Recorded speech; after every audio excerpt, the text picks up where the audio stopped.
are in an emergency.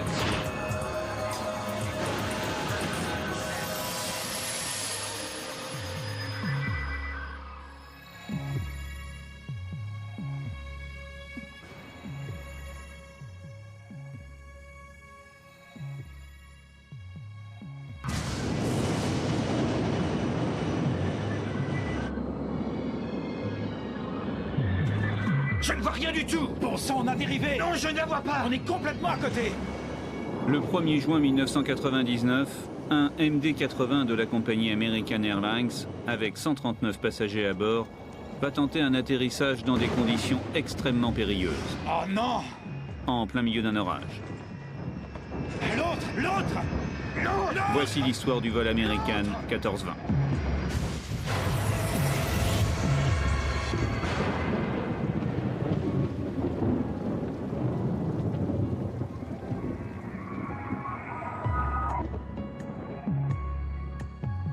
Ce soir de juin, le temps sur le sud des États-Unis est à l'orage. La météo est particulièrement pessimiste sur l'Arkansas, où de nombreuses formations orageuses sont attendues. The movement of the storms, everything is sliding to the southeast. So yes, we do have a stormy evening headed our way. Texas. Aéroport de Dallas-Fort Worth aux alentours de 20 heures. Le commandant Bushman et le copilote Michael Regal préparent leur dernier vol de la journée. Destination Little Rock, à 500 km de là. Un vol de routine si la météo n'était pas si exécrable. Au centre opérationnel, l'équipage est sous pression et avec les prévisionnistes, essaie d'analyser la situation. On a proposé un briefing météo aux pilotes avant qu'ils ne décollent de Dallas-Fort Worth. On leur a donné les prévisions, les alertes météo. L'agent technique d'exploitation et le commandant de bord ont estimé, au vu du bulletin météo, qu'ils pouvaient atteindre Little Rock avant l'orage. Le vol a déjà 2 heures de retard. Et si le commandant attend trop longtemps, il dépassera la limite légale de la durée de travail pour les équipages. Il faut se décider. Soit on décolle dans les 30 minutes, soit on annule le vol. Et on prend le risque de mécontenter les passagers qui n'ont qu'une seule idée en tête, arriver à destination au plus vite. Je voyageais avec mon fils et ma fille. On revenait de vacances. C'était la première fois que ma fille prenait l'avion. L'appareil est arrivé en retard et du coup, notre vol a été décalé. C'était épuisant, il était déjà si tard. Finalement, le vol est maintenu. Le commandant espère arriver avant les orages prévus sur Little Rock. On nous a appelés. L'embarquement, ils l'ont vraiment expédié. Montez, asseyez-vous, attachez vos ceintures et on y va. On nous a dit que la météo était mauvaise entre Dallas et Little Rock. Ils voulaient devancer les mauvaises conditions qui s'annonçaient sur Little Rock. Enfin, le vol 1420 décolle de Dallas.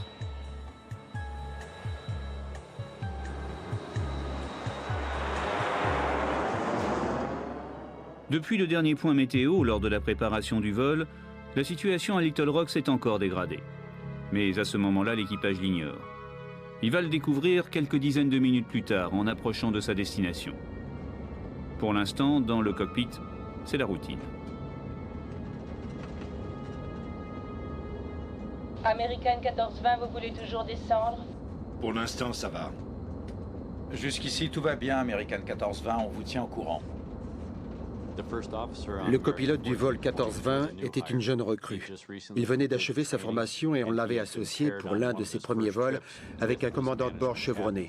On avait donc d'un côté un pilote qui avait beaucoup d'expérience au sein de la compagnie, de l'autre une assez jeune recrue. L'équipage commence à préparer son approche et l'atterrissage sans inquiétude particulière. 25 sur 24 enclenchés et armés. Tu penses que ça va être bon?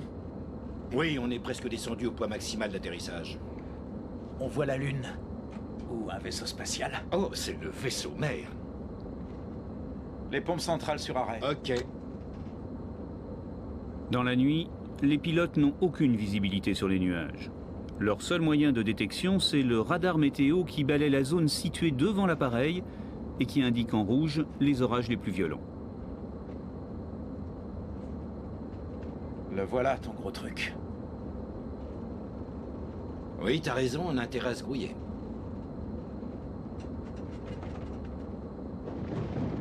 Ça ne me plaît pas. C'est la foudre. Pas de doute là-dessus.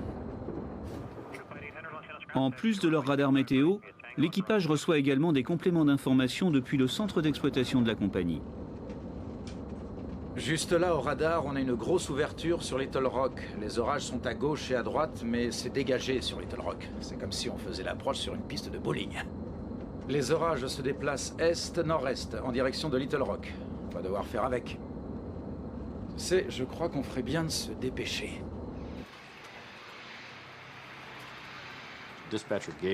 L'agent technique d'exploitation a informé l'équipage des conditions météo. Il prévoyait l'ouverture d'une brèche, sa fameuse piste de bowling. On avait deux types d'orages, ou plutôt deux orages avec un couloir au milieu.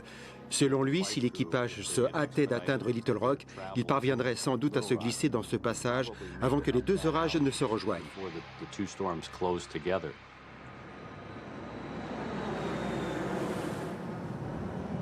Le vol 1420 amorce sa descente sur Little Rock et sa course de vitesse contre les orages. Car c'est bien d'une course dont il s'agit. À chaque minute, la fameuse piste de bowling se rétrécit un peu plus. Pour l'instant, devant eux, la voie est encore dégagée pour atteindre le terrain de Little Rock. Mais pour combien de temps encore? La voilà, la piste de bowling. Oui, je sais. Ce sont les lumières de la ville qu'on voit juste devant? Tu veux descendre? Pas tout de suite, mais bientôt. Et ici le commandant Bushman. Nous nous trouvons à environ 130 km de l'aéroport et nous avons entamé notre descente. Ce soir, vous avez droit à un vrai feu d'artifice à gauche de l'appareil. Nous allons le doubler en nous rapprochant de Little Rock. Nous avons été ravis de vous accueillir à bord de cet appareil. Merci de voyager avec la compagnie American Airlines. Des éclairs, on avait l'impression d'en voir des deux côtés de l'avion. Des éclairs qui faisaient comme ça. Ils éclairaient l'intérieur de l'appareil. C'était pas très rassurant. C'était un vrai feu d'artifice. Normalement, on ne signale pas ce genre d'événement, sauf si on survole le Grand Canyon. Là, oui. Mais des éclairs, non. Lentement, l'avion perd de l'altitude. L'enregistrement de la boîte noire est sans équivoque. À ce moment-là, l'équipage sait parfaitement ce qui l'attend. Checklist pour la descente terminée. On a intérêt à se grouiller. Oui. On les fait asseoir tout de suite?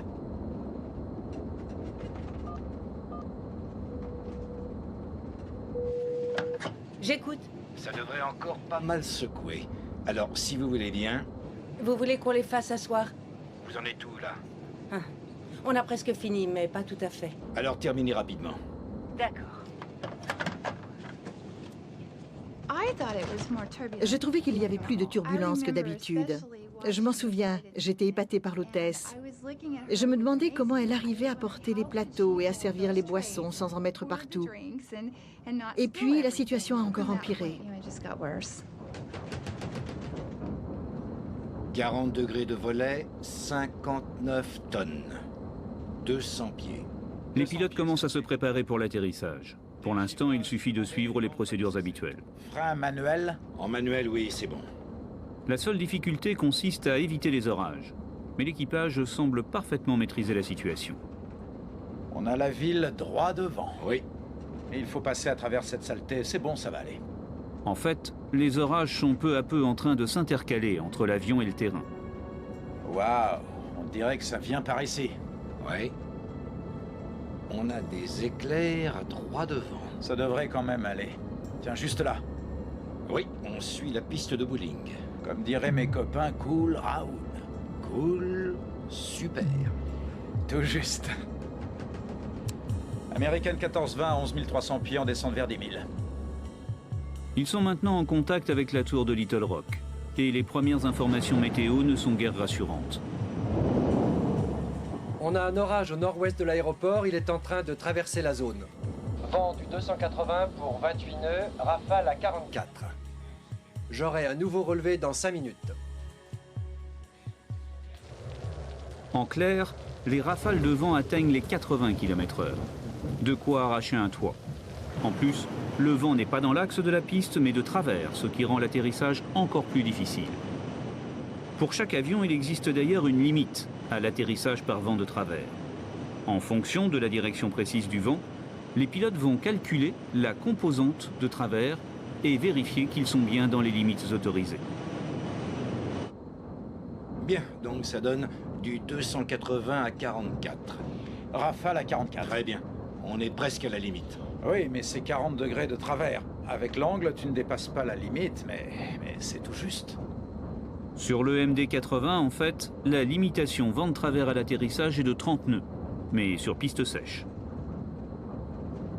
La limitation vent de travers, c'est 30 nœuds, mais 30 nœuds, ce n'est pas sur piste mouillée. Non, sèche. Sèche.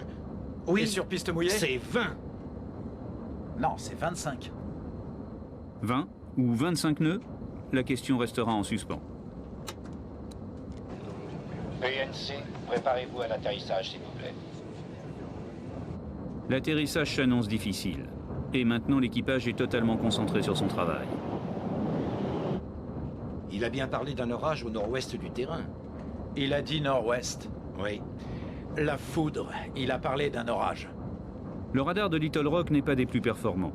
Et le contrôleur a bien du mal à localiser précisément les orages. American 1420, votre matériel est bien meilleur que le mien. Vous êtes en finale pour la 22. Qu'est-ce que c'est? On voit l'aéroport d'ici, cela dit, on le voit à peine. Mais on devrait pouvoir se poser sur la 22. L'orage vient par ici, comme indiqué sur votre radar. Mais il est un peu plus loin que vous ne le pensiez. Le contrôleur leur a dit qu'ils avaient un bien meilleur matériel que le sien. Le contrôleur, sur le vol dont on parle, disposait d'un écran radar monochrome, disons quasiment noir et blanc, qui ne lui permettait pas de déterminer l'intensité de l'orage.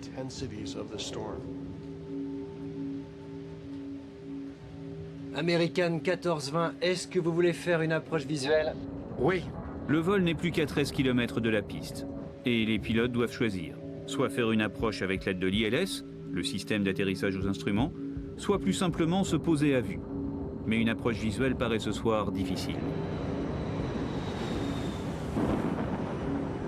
Pour le moment, on ne voit pas grand-chose. On va rester avec vous le plus longtemps possible. Soudain, le vent change de direction. Et cela ne fait pas l'affaire des pilotes. Le vent a un peu tourné. Il est du 330 pour 11 nœuds. Oh, c'est un peu mieux que tout à l'heure. Oui, mais on se retrouve en vent arrière. Atterrir en vent arrière, c'est-à-dire avec le vent dans le dos, augmente la vitesse de l'avion, et donc la distance de freinage au sol. Mais quelques secondes plus tard, la situation se détériore encore un peu plus. Juste maintenant, on a une alerte de cisaillement. Un cisaillement signifie une inversion brutale du sens du vent. C'est un des pièges les plus terribles. À basse vitesse, au moment de l'atterrissage, un avion pris dans un cisaillement peut tout simplement décrocher et s'écraser.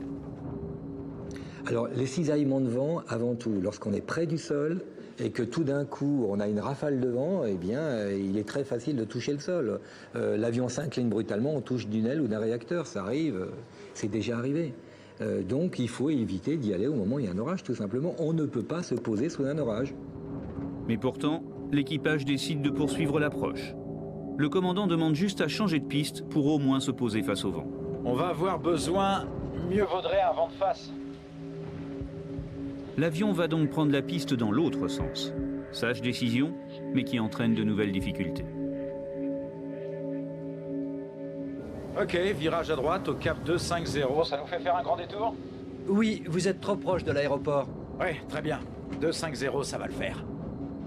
Le commandant doit recommencer une nouvelle approche pour prendre la piste dans l'autre sens. Mais pendant la manœuvre, le radar météo, qui balaie la zone située devant l'appareil, perd la trace des orages. Pire, durant les 10 minutes de cette nouvelle approche, les orages s'intensifient et maintenant arrivent à la verticale du terrain.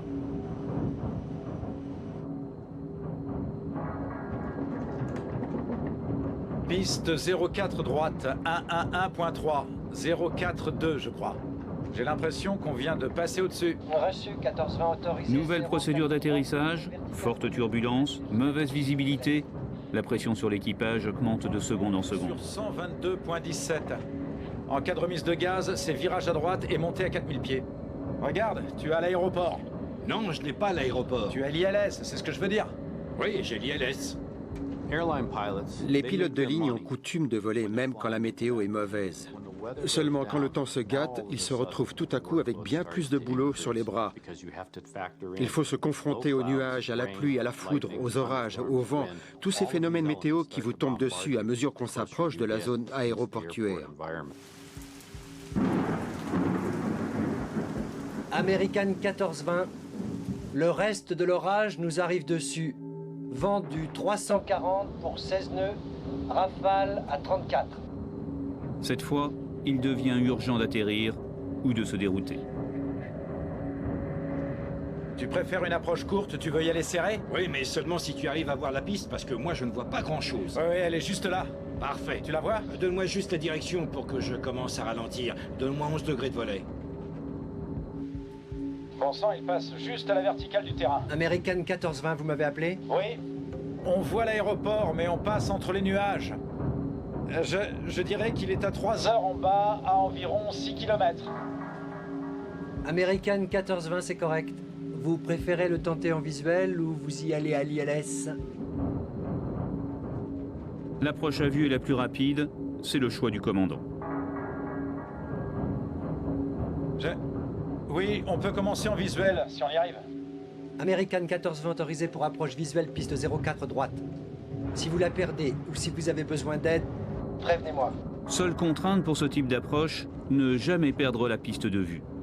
Mais les nuages et la pluie réduisent sérieusement la visibilité et le commandant a bien du mal à distinguer l'aéroport. Ok, tu l'as vu? Tu as vu l'aéroport juste là? Où ça? Là, tu es en vente arrière, il est juste là. Là, tu vires pour rejoindre la bonne trajectoire et voilà l'aéroport.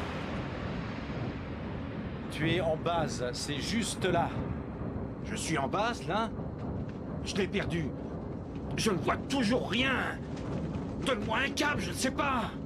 American 1420, affiché 118.7, piste 04 droite, autorisé à atterrir. Vent du 330 pour 21 nœuds. 18-7, on va afficher. American 1420, merci. Autorisé piste 04. Tu vois, ces lumières rouges là, elles sont où par rapport à la piste? Voilà la piste. On a 2 pistes. Oui, je sais. On la perd. Ça m'étonnerait qu'on puisse rester en visuel. La mission est impossible. Le commandant renonce à l'approche visuelle et décide de refaire une 3e approche, cette fois aux instruments. Et les minutes s'écoulent. Approche American 1420. American 1420, oui monsieur. Oui, il y a un nuage entre l'aéroport et nous. On vient de perdre de vue le terrain. Je suis sur le cap. Je suis sur le dernier cap que vous nous avez donné. On dirait que ça ressemble à l'étape de base. American 1420, volez au 220. Je vous quitte sur l'ILS. Ces images tournées ce soir-là par une chaîne locale prouvent la violence de l'orage qui s'abat sur Little Rock. Le commandant devient nerveux. Tu sais, j'ai horreur de me retrouver comme ça en visuel la nuit et gros temps sans savoir où je suis. Ce qui me chiffonnait vraiment, c'est que je savais qu'on était en train de descendre très bas et qu'à cause de la pluie, on ne pourrait pas reprendre d'altitude. Et puis ça secouait drôlement. Cette fois, on rentre en plein dans la crasse. C'est vrai. Approche American 1420. Je sais bien que vous faites de votre mieux, mais on se rapproche vraiment de l'orage et on va devoir jouer très serré. L'avion était secoué dans tous les sens. Il était complètement instable. Je ne sais pas pourquoi, mais j'étais sûr et certain que ça allait mal tourner. Je ne sais pas pourquoi. Cette fois, le vol 1420 est en finale. Il descend vers la piste et file droit vers le cœur de l'orage. À cet instant, le commandant a encore le choix. Et puis maintenant, on est dedans. On voit les rafales, on voit l'avion à gauche, à droite. Bon, il y a un moment, il faut avoir beaucoup d'humilité et avoir cette sauvegarde qui est de dire on arrête tout, on remet les gaz et on peut toujours remettre les gaz même au sol, même après avoir touché. Pas facile à prendre comme décision.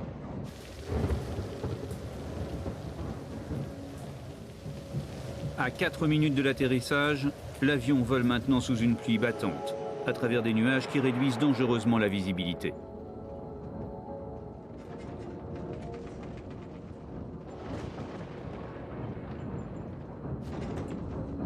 rentre en plein dedans. American 1420. On a des très fortes pluies sur l'aéroport. Je n'ai pas de bulletin météo, mais la visibilité par endroit est inférieure à 1600 mètres. La piste 04, pour l'instant, vous avez 3000. La visibilité est à la limite des normes réglementaires. Une dernière fois, le commandant hésite. 3000 mètres? Bien reçu, 3000. American 1420, c'est bien la 04 droite? American 1420, c'est correct. Autorisé pour l'atterrissage, piste 04 droite. Vent du 350 pour 30 nœuds. Rafale à 45. On peut se poser? Les contrôleurs, ils sont gentils, mais ils sont quand même assis dans leur fauteuil et dans la tour de contrôle. Alors, il ne faut pas se faire influencer par le ton donné au micro, par le contrôleur, qui peut aggraver la situation ou, au contraire, la rendre plus anodine. 30 nœuds avec Rafale à 45, American 1420. 3000 de visibilité, on peut pas se poser là-dessus. Non, 3000, je te dis 3000. Combien? Non, le minima est à 2004. Ah, super. Ouais, on est bon. Très bien. 15. Train sorti. Phare d'atterrissage.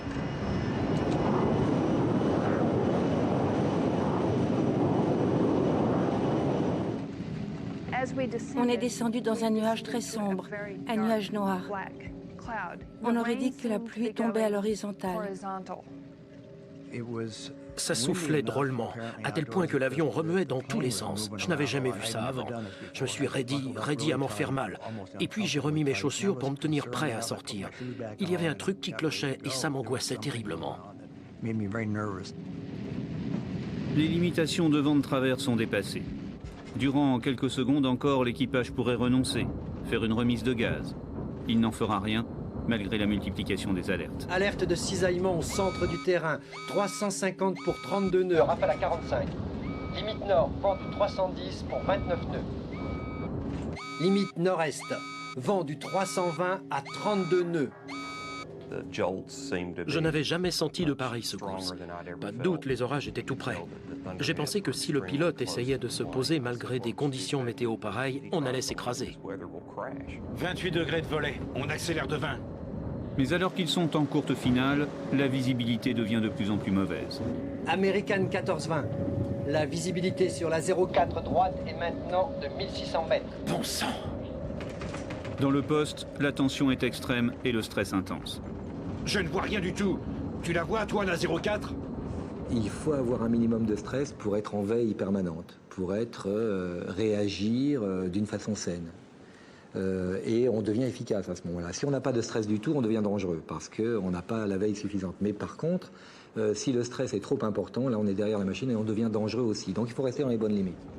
Et visiblement, ce soir-là, les limites sont franchies et l'équipage commet des erreurs. On ne voyait rien. Le vent repoussait l'avion avec une violence inouïe. Il y avait un tel vent de travers que j'avais peur qu'on atterrisse sur l'aile. J'ai eu peur qu'on se retourne. Ça sentait vraiment là aussi. Tu veux 40 degrés de volet? Ouais, je pensais te l'avoir demandé. Je savais à sa façon de manœuvrer l'avion et au bruit des moteurs qu'il essayait de se mettre dans l'axe de la piste. Je ne voyais rien, mais je savais qu'on était tout près. Je n'arrêtais pas de me dire, mais où est la piste? 1000 pieds. De 20 à 40 pour l'atterrissage. Tu parles d'un piège. Vent du 330 pour 28 nœuds. Je vais rester un peu au-dessus. La piste est sur ta droite, tu la vois? Non. J'ai la piste en vue, tu es pile dans l'axe. C'est bon, c'est bon, je l'ai. Tout le monde, ou presque, se cramponnait tant qu'il pouvait. On regardait droit devant nous, sans broncher. Je craignais le pire. On n'allait peut-être pas réussir à se poser. L'avion est maintenant à très basse altitude. Et plus il se rapproche du sol, plus les turbulences sont violentes.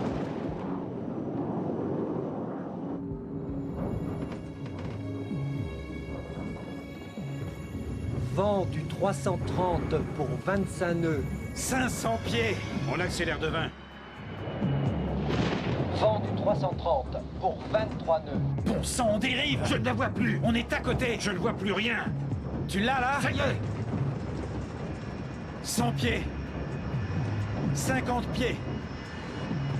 40. 30. 20. 10.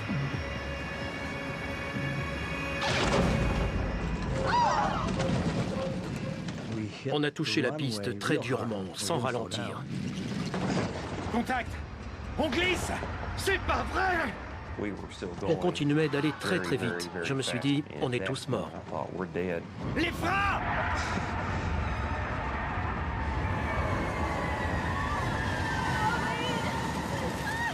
C'était un vrai chaos. C'était terrifiant, absolument terrifiant. L'autre! Oui, l'autre!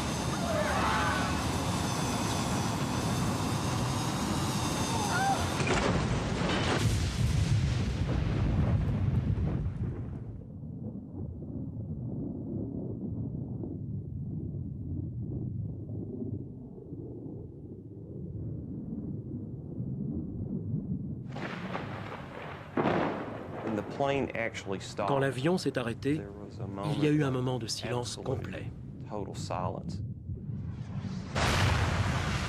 Le feu avait pris devant moi. C'était plein de débris, tout était silencieux.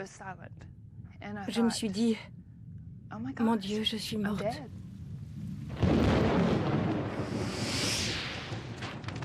Je savais qu'on était vraiment mal barré. Il fallait bien que tout cela se termine d'une manière ou d'une autre. Je me disais, comment est-ce que je vais sortir de là?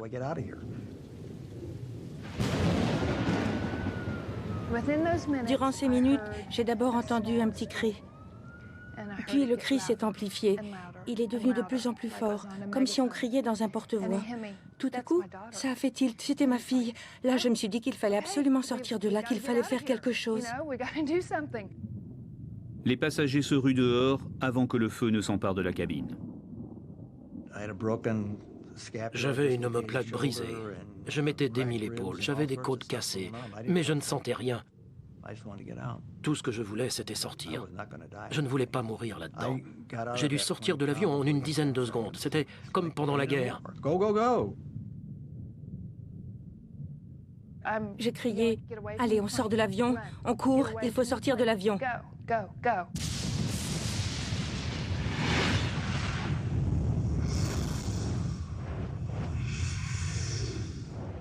Certains ressemblaient à des rescapés d'une explosion avec leurs vêtements en lambeaux. Il y avait un homme qui appelait les secours sur son portable.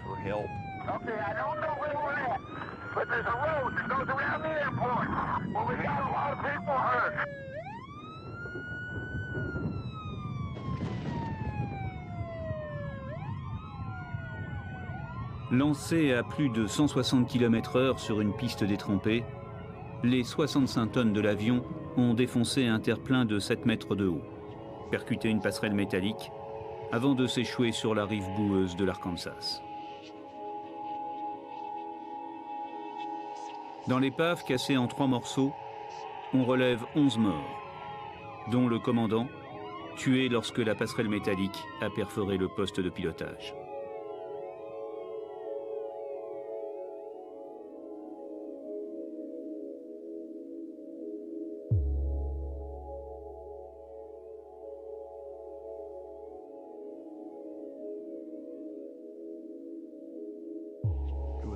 J'ai honte. J'ai vraiment honte de ne pas m'être démené davantage pour sauver des gens.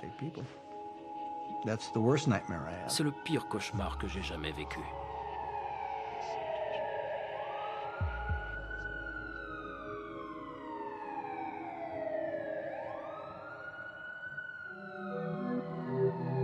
Dans les minutes qui suivent l'accident, les autorités préviennent le NTSB, le Bureau national de la sécurité des transports aux États-Unis.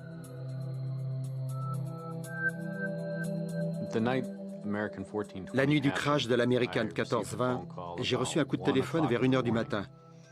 C'était le centre de communication du NTSB qui me prévenait qu'un accident d'avion s'était produit à Little Rock et qu'il y avait peut-être des morts. Un premier enquêteur est aussitôt dépêché sur les lieux. On a comme une montée d'adrénaline quand un accident comme ça se produit et quand on nous envoie sur les lieux du drame. On est vraiment pressé d'y être, de chercher ce qui s'est passé et de rassembler les éléments pour que de tels événements ne se reproduisent plus.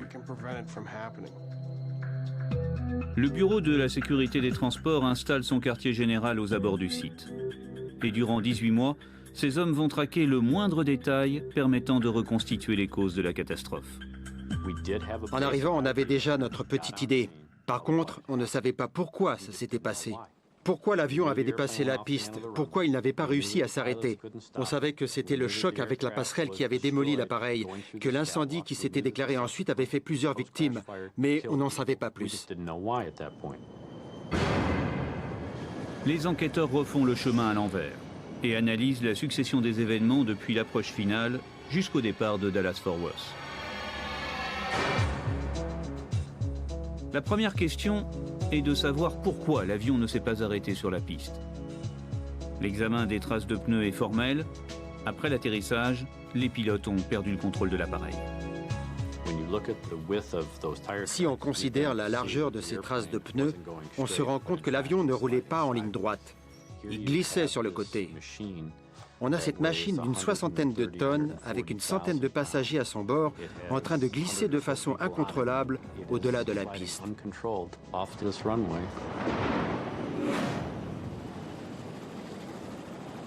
C'est donc au moment de l'atterrissage que le drame s'est joué. Reste à comprendre pourquoi. Pour ce faire, les enquêteurs interrogent les rescapés du vol 1420.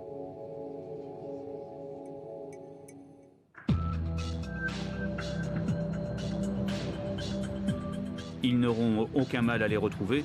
La plupart vivent à Little Rock.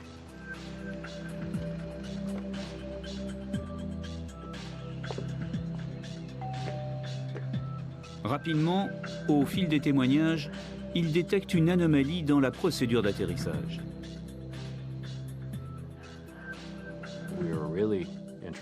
Les passagers qui nous intéressaient le plus, c'étaient ceux qui étaient assis à côté des ailes. Ceux-là avaient pu voir par les hublots si on s'était servi des aérofreins. Les aérofreins, ce sont ces larges plaques métalliques situées sur les ailes et servant à ralentir l'avion une fois au sol. Et plusieurs passagers sont formels, les aérofreins ne se sont pas déployés. Les enquêteurs confirment ce fait avec les informations des boîtes noires. L'enregistreur des données du vol le prouve lui aussi, l'avion s'est posé sans aérofrein. Dans de telles circonstances, la sortie de piste était inévitable.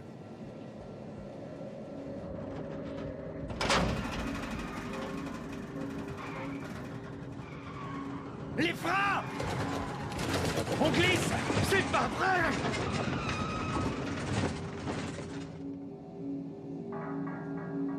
Mais cette absence d'aérofrein est-elle due à une panne mécanique ou à une faute de pilotage? Cette fois, c'est dans l'autre boîte noire, celle qui enregistre tous les sons du cockpit, que les enquêteurs vont chercher la réponse. L'aéroport d'ici, cela dit, on le voit à peine. Là-bas, au volant, oui, Vers le 6, repos rien au vent. Tu veux 40 degrés de volet? Ouais, je pensais te l'avoir demandé. Un des éléments que nous cherchions à entendre sur l'enregistrement de la boîte noire, c'était la position des aérofreins. On savait, d'après l'enregistreur, des paramètres techniques qu'ils n'étaient pas sortis. On voulait à présent savoir si le levier de commande avait été armé. Pour cela, on cherchait un clic très reconnaissable. On n'a rien entendu sur l'enregistrement. On en a conclu que le levier n'avait pas été actionné au moment de l'atterrissage.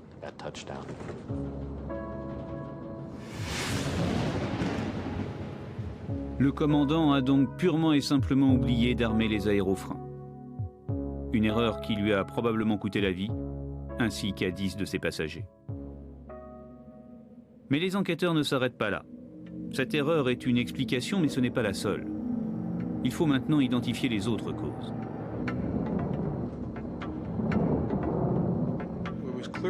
On savait parfaitement que la météo était très mauvaise au moment de l'accident. Il fallait à présent déterminer dans quelle mesure ces conditions avaient influé sur les événements. Il fallait examiner les images radar, les relever, rassembler tout ça. Ça allait nous prendre plusieurs semaines. Une des questions est par exemple de savoir si l'équipage a sous-estimé les conditions météo ou s'il avait pleinement conscience des risques encourus. Cette fois, on rentre en plein dans la crasse. L'une des préoccupations majeures d'un pilote lorsqu'il tente un atterrissage consiste à s'assurer que le vent de travers n'excède pas ce que lui-même ou son avion est capable de supporter. Vent du 350 pour 30 nœuds, rafale à 45. On peut se poser? Cet équipage avait des limites à ne pas dépasser, des limites imposées par sa compagnie aérienne. Le vent de travers ne devait pas excéder les 10 nœuds sur piste mouillée. Des limites inscrites noir sur blanc dans le manuel de vol. Aucun doute possible, l'équipage du vol 1420 a largement dépassé les limites. 30. Tu parles d'un piège. La piste est sur ta droite, tu la vois? Non. Et les conséquences sont dramatiques. Cette animation permet d'observer les efforts désespérés du commandant pour lutter contre le vent de travers lors des dernières secondes du vol. Les vents sont venus heurter l'appareil. On le voit sur l'animation. L'avion lutte contre le vent. Contact. Les freins. L'autre. Oui, l'autre. Si on a une piste mouillée et des orages, on est dans un très mauvais scénario. Pourquoi avoir tenté envers et contre tout un atterrissage dans de telles conditions? Ce n'est pas la première fois qu'un accident de ce type se produit. En 1994, un DC-9 de la compagnie américaine USR est victime d'un cisaillement de vent en courte finale. Il décroche à 75 mètres d'altitude et s'écrase juste avant la piste. En 1985, un TriStar de Delta Airlines s'écrase dans des circonstances presque similaires. Les pilotes connaissaient les risques, mais peut-être les ont-ils sous-estimés. Voilà la piste. On a 2 pistes. Oui, je sais. On la perd. Ça m'étonnerait qu'on puisse rester en visuel. Je ne m'imaginais pas que, probablement c'est ce qu'il aurait répondu, je ne m'imaginais pas que ça pouvait être aussi grave, qu'il y avait autant de cisaillements de vent, qu'il aurait pu y avoir de l'aquaplaning. Donc mauvaise analyse des données de l'équipage. Peut-être mauvaise communication avec l'équipage, c'est-à-dire avec son copilote, en disant, dis donc, mais explication trop jeune pour être trop critique. Et ensuite, peut-être un biais de confirmation, c'est-à-dire, j'ai l'habitude, j'en ai déjà vu d'autres, je vais pouvoir m'en sortir. Facteur humain. Grâce à cette autre animation, on voit parfaitement les conditions météo dans lesquelles l'avion s'est posé. L'orage est en rouge sur la carte. La trajectoire se passe de tout commentaire.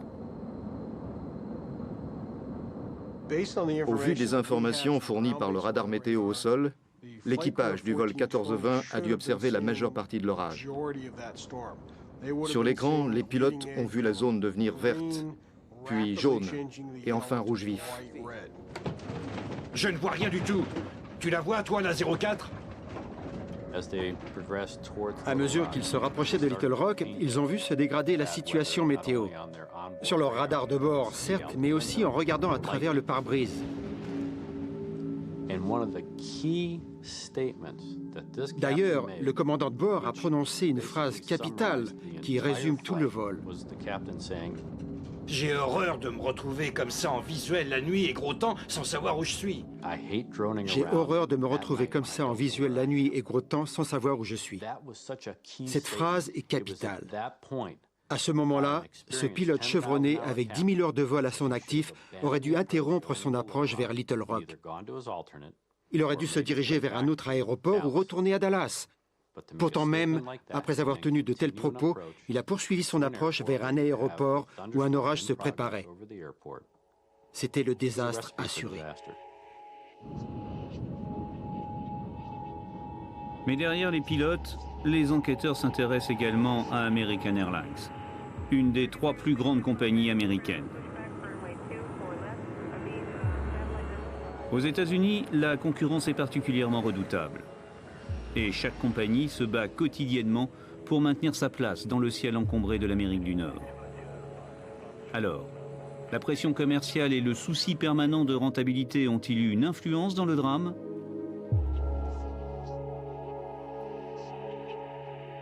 Rapidement, les enquêteurs en acquièrent la certitude.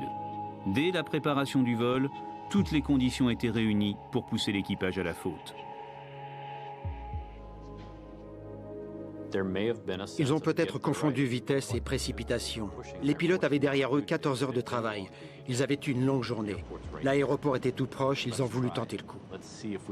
Les pilotes ont un but à atteindre. Ils sont formés pour accomplir une mission. Ils tâcheront toujours de savoir s'il y a moyen d'y arriver. Seulement, soit on réussit à accomplir cette mission, soit on va trop loin et là, on n'arrive plus à s'en sortir. On n'a pas d'autre choix. Et c'est comme ça que les catastrophes surviennent. Les pressions liées à l'exigence de résultats auront ainsi engendré une série d'erreurs et de sous-estimations qui ont mené au drame, à commencer par l'oubli des aérofreins. Pour American Airlines, cette explication évidemment ne tient pas, et elle conteste le fait que ces pilotes se soient volontairement jetés dans la gueule du loup. La compagnie se retourne même contre le contrôleur, et elle attaque en justice l'aviation civile, affirmant que toutes les informations météo n'avaient pas été transmises à l'équipage.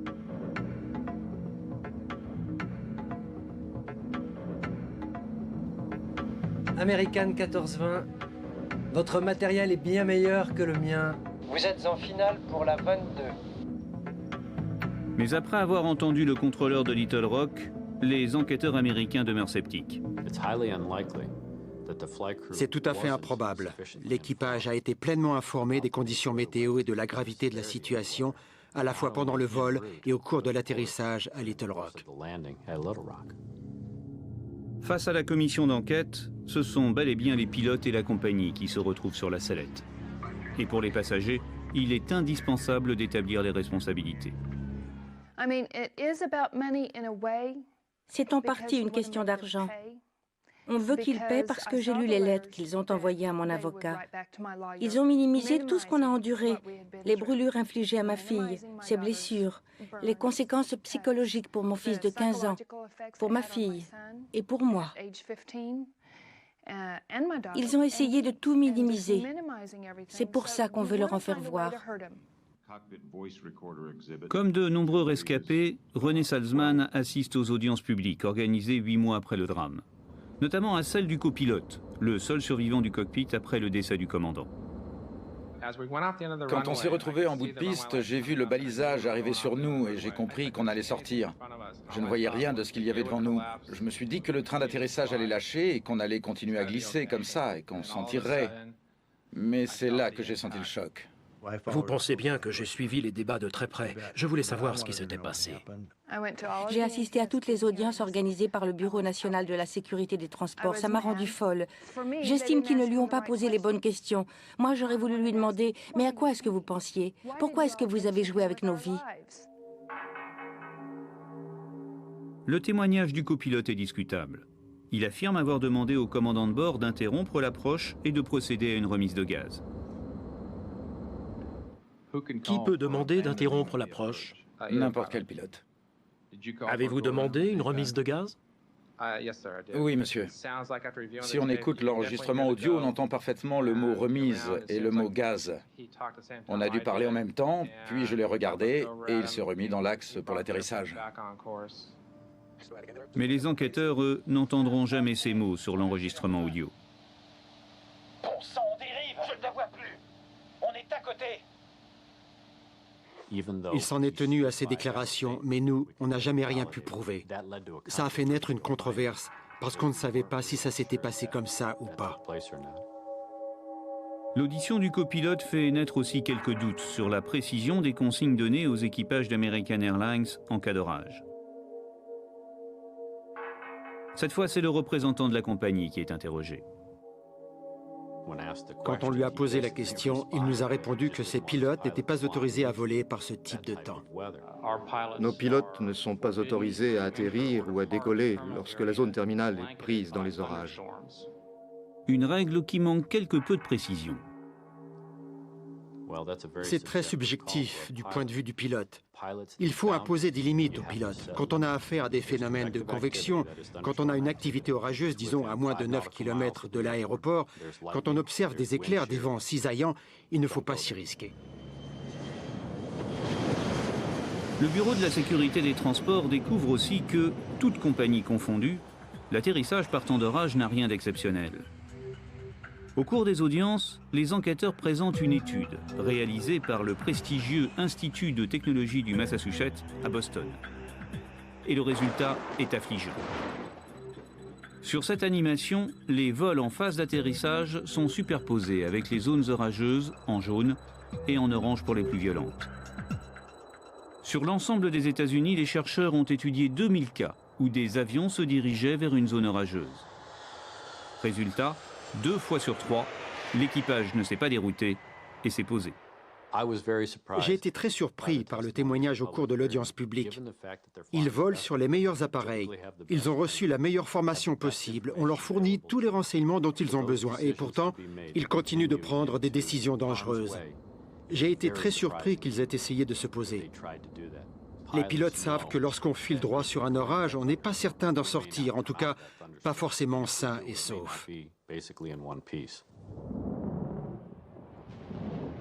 Alors, pourquoi les pilotes sont-ils si nombreux à prendre de tels risques? La même étude américaine prouve que les imprudences se multiplient lorsque le vol a pris du retard, lorsqu'il fait nuit ou lorsque l'appareil précédent continue malgré le mauvais temps. Dans l'accident de Little Rock, 2 de ces 3 facteurs ont joué. Il faisait nuit et le vol avait pris du retard. Les conclusions de l'enquête ne sont guère rassurantes. L'accident de Little Rock n'est que la partie tragique et visible d'une habitude dangereuse et répandue. On ne constate pas de progrès significatif, pour tout dire. On ne peut pas prolonger la formation indéfiniment. Le mauvais temps a joué un rôle essentiel dans cet accident. Il est inadmissible d'entreprendre quoi que ce soit par un temps pareil. Tout le monde sait que de telles conditions météo représentent un grave danger. Il aurait donc fallu suspendre toutes les opérations. Il y a plus étonnant. Même les progrès technologiques pourraient bien favoriser le manque de discernement des équipages. On émousse peut-être la vigilance des pilotes, qui sait? On a installé des radars météo à bord, des systèmes de détection de cisaillement dans les aéroports. Tous ces systèmes ne réagissent qu'en cas de danger. Seulement, il est peut-être déjà trop tard. Le Bureau de la sécurité des transports a rendu ses conclusions en octobre 2001. Selon les enquêteurs, la catastrophe a 2 causes principales. D'abord l'atterrissage par temps d'orage, ensuite la non-sortie des aérofreins. American Airlines n'a pas souhaité participer à cette émission, ni commenter le rapport d'enquête. Nous savons par contre que la compagnie a depuis modifié cette checklist. Dorénavant, l'armement des aérofreins doit être validé par le commandant et le copilote. Une précaution qui aurait peut-être pu éviter le crash.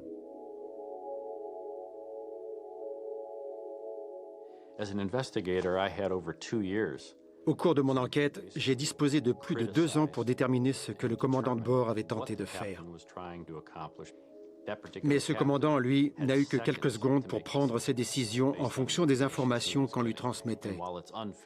Il ne manquerait plus qu'un enquêteur comme moi le montre du doigt. Après tout, je n'y étais pas. J'estime que c'est de leur faute, mais je ne leur en veux pas. Je ne veux pas perdre mon temps à me mettre en colère. Ils ont eu pépin sur pépin. Ça peut se comprendre, mais je n'arrive pas à comprendre qu'on puisse avoir envie de se tuer. On est allé sur sa tombe à l'US Air Force Academy. On y est allé 3 fois. Ce type-là s'est retrouvé piégé dans une situation impossible.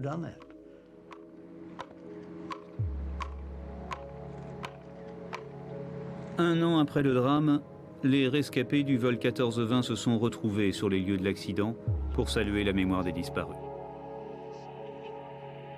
Pour tous les survivants, les séquelles sont durables et profondes.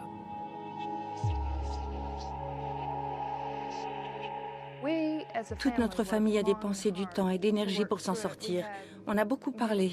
On a coupé les ponts avec pas mal de monde. C'est dans ces moments-là qu'on reconnaît ses vrais amis. Jamais je ne parviendrai à oublier ce que nous avons vécu dans cet avion. La vie est précieuse. On est ici pour très peu de temps. Tout à coup, on a l'impression que la vie ne dure pas plus d'1 seconde et demie.